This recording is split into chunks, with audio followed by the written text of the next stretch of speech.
আজকে মাত্র 1 কাপ বেসন দিয়ে দোকানের মতো ঝরঝরে পারফেক্ট রসালো বুন্দিয়া আপনাদের তৈরি করে দেখাবো।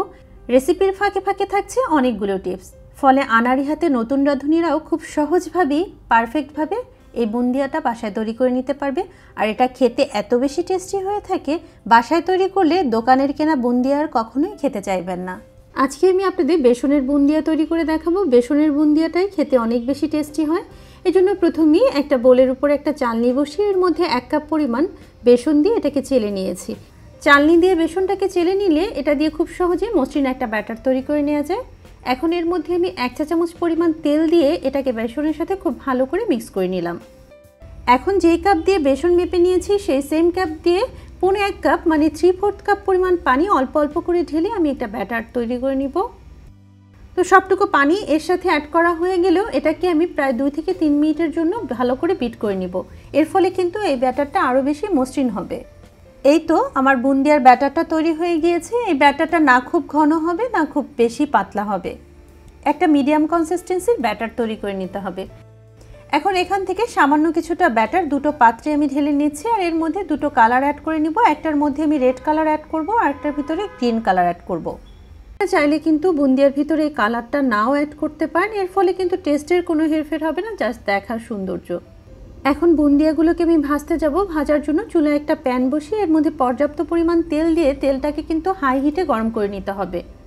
তেলটা প্রপারলি গরম হয়েছে কিনা এই জন্য সামান্য কিছুটা ব্যাটার এর ভিতরে দিয়ে নিচ্ছি। দেখুন ব্যাটারটা কিন্তু তেলের ভিতরে দেওয়ার সাথে সাথে এটা ফুলে উঠেছে, তার মানে আমার তেলটা পুরোপুরি গরম হয়ে গিয়েছে। আজকের বুন্দিয়াটা ভাজার জন্য আমি এরকম ছিদ্রযুক্ত একটা চামচ ব্যবহার করছি।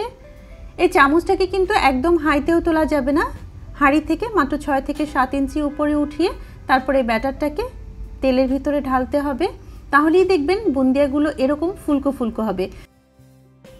দেখুন আমার বুন্দিয়াগুলো কিন্তু একদম তেলে ছাড়ার সাথে সাথে উপরে ভেসে উঠেছে আর প্রতিটা বুন্দিয়ার দানাগুলো একেবারে গোলাকার হয়েছে, লেজাকৃতি হয় না, দেখতেও কিন্তু খুব সুন্দর হয়েছে। তো বুন্দিয়ার দানাগুলো তেলে ছাড়ার পর এগুলোকে জাস্ট মিনিট খানেকের মতো ভেজে নিলেই হয়ে যাবে। একইভাবে আমি গ্রিন কালার আর রেড কালারের বুন্দিয়াগুলোকেও ভেজে নিয়েছি। এখন ভেজে নেওয়া সব কালার বুন্দিয়াগুলোকে মিক্স করে নিচ্ছি। আর দেখুন আমার বুন্দিয়াগুলো কত ক্রিস্পি হয়েছে। আর এই ক্রিস্পি বুন্দিয়াগুলোই কিন্তু পরবর্তীতে চিনির সিরাপটাকে সোক করে একদম ফুলকো নরম রসালো হয়ে যাবে। আর দেখুন এভাবে চাপ দিলে গুঁড়ো হয়ে যাচ্ছে।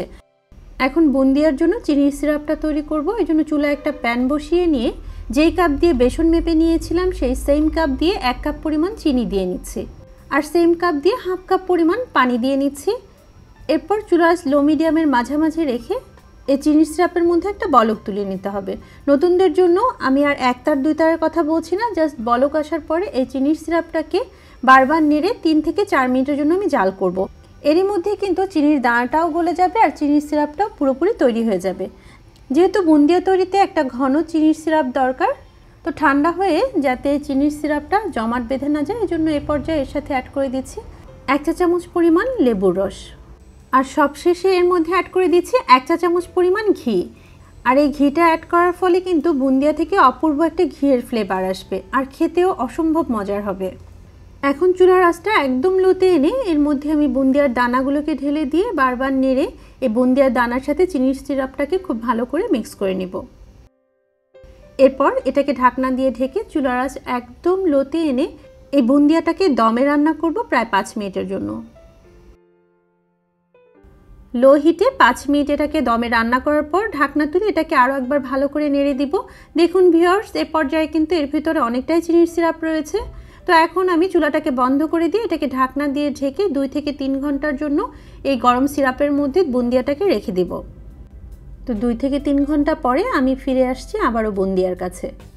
দেখুন ভিউয়ার্স আগের যে এক্সট্রা চিনির সিরাপটা ছিল এটাকে কিন্তু এই বুন্দিয়াগুলো সোক করে একেবারে সফট হয়ে গিয়েছে আর এগুলো কিন্তু রসে একদম টইটুম্বুর হয়ে গিয়েছে। একটা বুন্দিয়া আমি আপনাদেরকে একটু চেপে দেখাচ্ছি। দেখুন বুন্দিয়াগুলো কতটাই ফুলকো আর রসালো হয়েছে। এই বুন্দিয়াটা দেখতে যেমন অনেক সুন্দর লাগছে, খেতেও অসম্ভব মজার হয়ে থাকে। বাসায় যদি এই বুন্দিয়াটা তৈরি করেন তাহলে দেখবেন বাসার সবাই আপনার প্রশংসায় ভাসতে থাকবে। অবশ্যই এই রমজানে আপনারা এই বুন্দিয়াটা বাসায় তৈরি করবেন, আশা করছি পরিবারের সবার অনেক বেশি ভালো লাগবে। আজকে এই পর্যন্তই, সবাই ভালো থাকবেন। আল্লাহ হাফেজ, আসসালামু আলাইকুম।